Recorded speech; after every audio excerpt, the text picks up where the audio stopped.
सिया की आखिरी ख्वाहिश। अमित और रेखा एक नए घर में शिफ्ट होते हैं। दोनों बहुत खुश थे। रेखा पूरे जोश से घर को सजाने में लग जाती है, जबकि अमित अपने ऑफिस के काम में व्यस्त हो जाता है। सब कुछ अच्छा चल रहा था, लेकिन एक दिन रेखा जब नहा रही थी, तभी अचानक उसे किसी भयानक और भारी आवाज का एहसास होता है। घबराकर जैसे ही वह इधर उधर देखती है, शॉवर से पानी की जगह खून बहने लगता है। ये देख रेखा की चीख निकल जाती है और वह डर के मारे बाथरूम से बाहर भाग जाती है। उस दिन के बाद से हर रोज घर में कोई ना कोई अजीब घटना घटने लगती है। कभी दरवाजा अपने आप खुल जाता, कभी आईने में कोई परछाई नजर आती, कभी किसी के रोने की आवाज सुनाई देती। रेखा इन सब घटनाओं से परेशान होकर एक दिन अमित से कहती है, कृपया किसी तांत्रिक बाबा को बुलाओ, ये घर बहुत डरावना होता जा रहा है।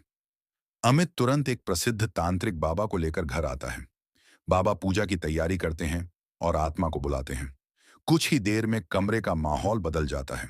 ठंडी हवाएं चलने लगती हैं, दिए खुद ब खुद बुझ जाते हैं और फिर एक औरत की आत्मा प्रकट होती है। सब लोग डर के मारे कांपने लगते हैं। बाबा आत्मा से पूछते हैं, तुम इन लोगों को क्यों परेशान कर रही हो?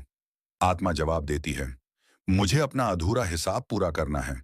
अमित से अमित यह सुनकर चौंक जाता है। क्या? कौन हो तुम? क्या चाहती हो मुझसे?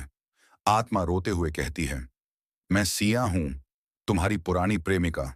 तुमने मुझे मिलने के लिए इसी घर का पता दिया था। जब मैं यहां आई तो तुम्हारे 3 दोस्त और इस घर का चौकीदार, उन्होंने मेरी इज्जत लूट ली और मुझे इस घर के पीछे जिंदा दफना दिया गया। तब से मेरी आत्मा यहीं भटक रही है। मैं बस तुम्हारा इंतजार कर रही थी। ये सुनकर अमित की आंखों में आंसू आ जाते हैं। वह घुटनों के बल गिर जाता है। मुझे माफ कर दो सिया, मुझे नहीं पता था कि ऐसा कुछ हुआ है। सिया की आत्मा धीरे से कहती है, अगर तुम मेरा अंतिम संस्कार कर दो तो मुझे मुक्ति मिल जाएगी। अमित सिया की लाश को घर के पीछे से निकालता है और पूरे विधि विधान से उसका अंतिम संस्कार करता है। जैसे ही अग्नि की लपटें बुझती हैं, सिया की आत्मा एक हल्की सी मुस्कान के साथ हवा में विलीन हो जाती है। अब वह सिर्फ एक याद बनकर अमित के दिल में रह गई थी, एक अधूरी मोहब्बत